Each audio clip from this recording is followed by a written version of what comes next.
दोस्तों हर साल की तरह इस साल भी फ्लिपकार्ट जो है 23 सितंबर से लेकर 30 सितंबर के बीच बिग बिलियन डे का जो सेल है वो यहाँ पे लॉन्च करने वाली है, जिसमें आपको बहुत सारे शानदार ऑफर्स, बहुत सारे प्रोडक्ट पे आपको डिस्काउंट मिल जाएंगे जो कि नॉर्मली जिसके प्राइस हाई होते हैं उनका जो है बिग बिलियन डे में आपको बहुत ही कम रेट पे, या कह सकते हैं कि आप डिस्काउंटेड ऑफर पे आप वहाँ पे ले सकते हैं, जो कि काफ़ी अच्छा अपॉर्चुनिटी होता है।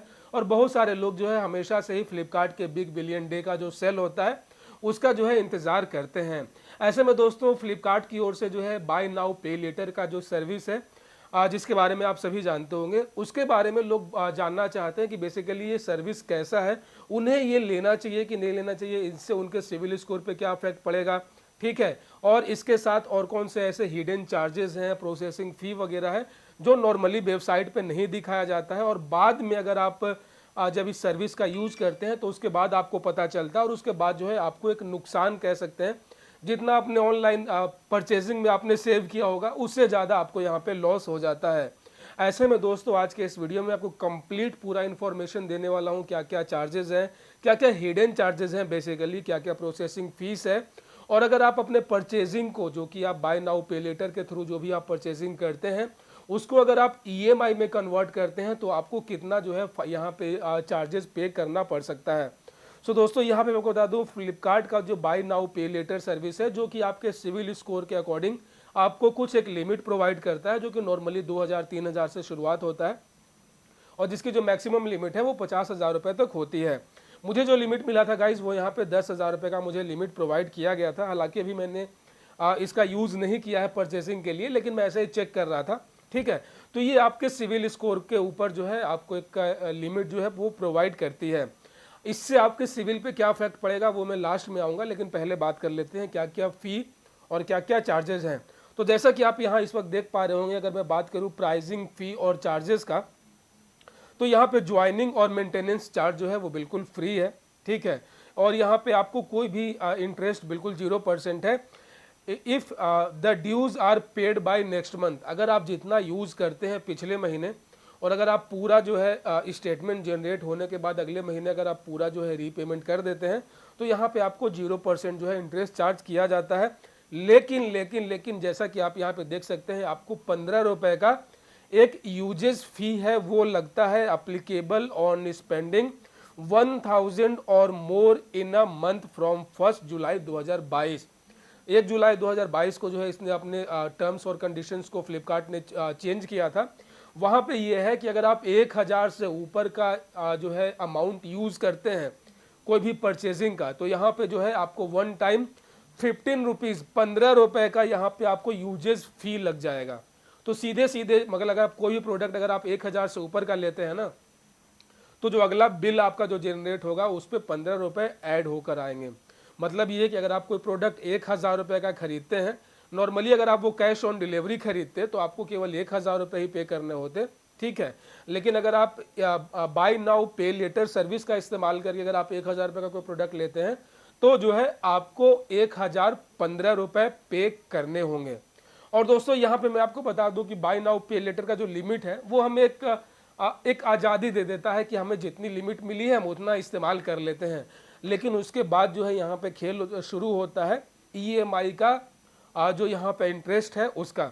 तो यहाँ पे दोस्तों आप देख सकते हैं फ्लिपकार्ट पे लेटर का जो ईएमआई है, यहाँ पे आपको किस तरीके का जो है इंटरेस्ट देना पड़ता है, जो कि 24% पर एनम के हिसाब से, मतलब कि 100 रुपये के ऊपर आपको 24 रुपये इंटरेस्ट देना होता है। अगर आपने 1 लाख रुपए का परचेजिंग किया है तो आपको 24,000 रुपये केवल इंटरेस्ट पे करने होंगे। 24% जो है अपने आप में एक बहुत बड़ा इंटरेस्ट रेट है।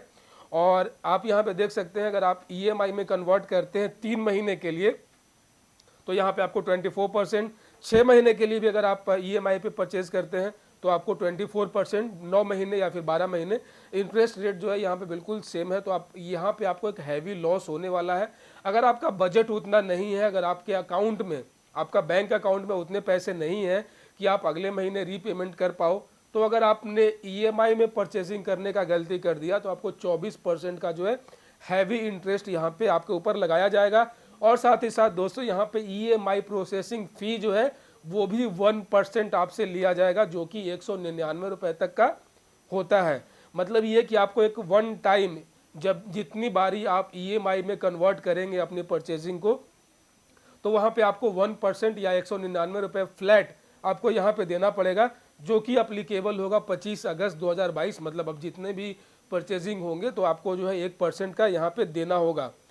और गाइज अगर आप लेट पेमेंट करते हैं ना, तो भाई आप मतलब कि उसका सिविल पे क्या इफेक्ट पड़ेगा वो तो मैं लास्ट पे आऊँगा, ठीक है।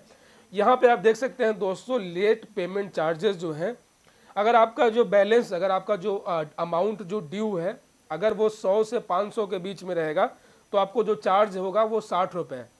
तो आप सोच सकते हैं कितना हैवी लेट फाइन यहाँ पे है। अगर आपका 100 रुपया भी अगर आपका जो है अगर आपका ड्यू रहा, अगर 100 रुपया भी, तो आपके ऊपर जो है फ्लैट 60 रुपया यहाँ पे चार्ज लगा दिया जाएगा।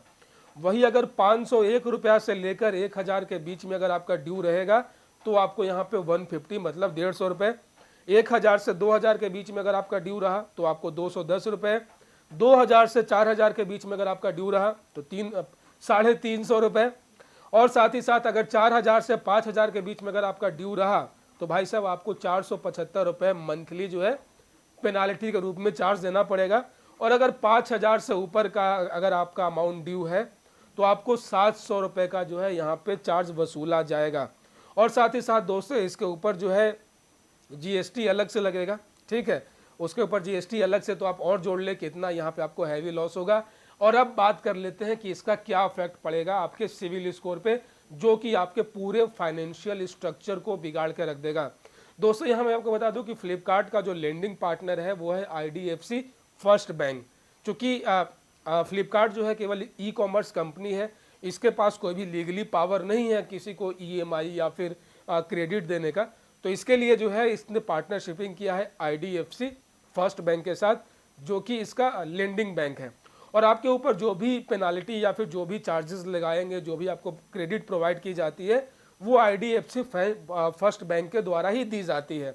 और गाइज अगर आप यहाँ पे जो भी अगर आपको लिमिट प्रोवाइड की जाती है, मान लेते हैं 10,000 रुपये का, तो ये 10,000 रुपये का जो आपका जो लिमिट है ये एज अ पर्सनल लोन, ये एक तरीके से कंज्यूमर लोन जो है सिविल के रिकॉर्ड में जाएगा। आपके ऊपर 10,000 रुपये का, मतलब कि जितनी आपको लिमिट दी जाएगी उतने का आपके ऊपर कंज्यूमर लोन आपके सिविल में चढ़ जाएगा। तो ये आपके सिविल को डिक्रीज करना शुरू कर देगा। और अगर आपने EMI में कन्वर्ट कर लिया अपने परचेजिंग को, तो जाहिर सी बात है ये जो है IDFC फर्स्ट बैंक सिविल को रिपोर्ट करेगा और इससे जो है आपके पॉइंट डिक्रीज होने शुरू हो जाएंगे। और गलती से अगर आप जो है रीपेमेंट मिस करते हैं, ठीक है, अगर आप ड्यूज पे नहीं करते हैं टाइमली और अगर आपके ऊपर पेनाल्टी लगती है, तो यहाँ पे आपका सिविल जो है बुरी तरीके से अफेक्ट होगा और यहाँ पे 60 से 70 पॉइंट जो है आपका सिविल यहाँ पे डिक्रीज हो सकता है। ऐसे में दोस्तों बहुत ही केयरफुली, बहुत ही सावधानी के साथ, बहुत ही कह सकते हैं केयर के साथ आपको फ्लिपकार्ट का बाय नाउ पे लेटर का जो ये सर्विस है उसको इस्तेमाल करना है। हालांकि मैं तो रिकमेंड कभी नहीं करता हूँ, कभी भी आपको बाय नाउ पे लेटर का इस्तेमाल करना चाहिए, क्योंकि यार ये टाइम कितना देते हैं, 1 महीने का। आपको 1 महीने बाद आपको पूरे पैसे लौटाने ही हैं, नहीं तो या तो आप फाइन भरो या फिर आप EMI पे अगर करते हो तो इंटरेस्ट भरो। तो दोनों ही तरीके से पैसा तो आपका जा ही रहा है। वही अगर आप कैश ऑन डिलीवरी ले लेते या फिर अगर आप UPI से पेमेंट करते तो आपको वन टाइम जितना आपके बैंक अकाउंट में है आपको एक बार लग जाता, आपको प्रोडक्ट मिल जाता। आपके सिविल में ना ही कोई लोन शो होता, ना ही आपके ऊपर कुछ उधारी रहता। लेकिन सिर्फ 1 महीने पैसे बचाने के चक्कर में, चूंकि अगले महीने आपको पेमेंट करना ही है, तो उसके कारण जो है आपकी सिविल भी अफेक्ट होगा, आपके ऊपर लोन बढ़ेगा और एक तरीके से मेंटल प्रेशर और एक तरीके से आप जो है एक ट्रैप में फंस जाते हैं, एक लोन के ट्रैप में फंस जाते हैं, जिससे बाहर निकलना बहुत ही मुश्किल होता है। ऐसे में दोस्तों हालांकि चॉइस आपका है, लेकिन एज अ फाइनेंशियल एडवाइज़र मैं कभी भी आपको रिकमेंड नहीं करूंगा, फ्लिपकार्ट का ही नहीं किसी भी बैंक का, कोई भी प्लेटफॉर्म का आपको बाय नाउ पे लेटर सर्विस कभी भी इस्तेमाल नहीं करना चाहिए, क्योंकि नॉर्मली 15 दिन 1 महीने का कोई भी टाइम जो है ये आपको कभी भी स्टेबिलिटी नहीं देता है। उससे बेटर है कि आप कैश में यूज़ करें या फिर आप ऑनलाइन इस्तेमाल करें। सो गाइज आशा और उम्मीद करता हूँ ना कि इस वीडियो से आपका बाय नाउ पे लेटर का जो लेकर जो कन्फ्यूज़न था कि लूँ ना लूँ, मन में जो डायलेमा था वो पूरी तरीके से दूर हो चुका होगा। और आप काफ़ी केयरफुली और काफ़ी रिस्पॉन्सिबिलिटी तरीके से आप चीज़ों को एनालाइज कर पाएंगे कि आपको जो है इन चक्रों में पढ़ना चाहिए कि नहीं पढ़ना चाहिए। सो गाइज, अगर आप हमारे चैनल फाइनेंशियल एक्सप्रेस पे पहली बार आए हैं तो चैनल को सब्सक्राइब कर लीजिएगा, नोटिफिकेशन बेल ऑन कर लीजिएगा, ताकि अगली बार जब मैं कोई नया और लेटेस्ट वीडियो लेकर आऊँ तो आप उसे मिस ना कर सकें। अपना बहुत सारा ख्याल रखिए। जय हिंद दोस्तों।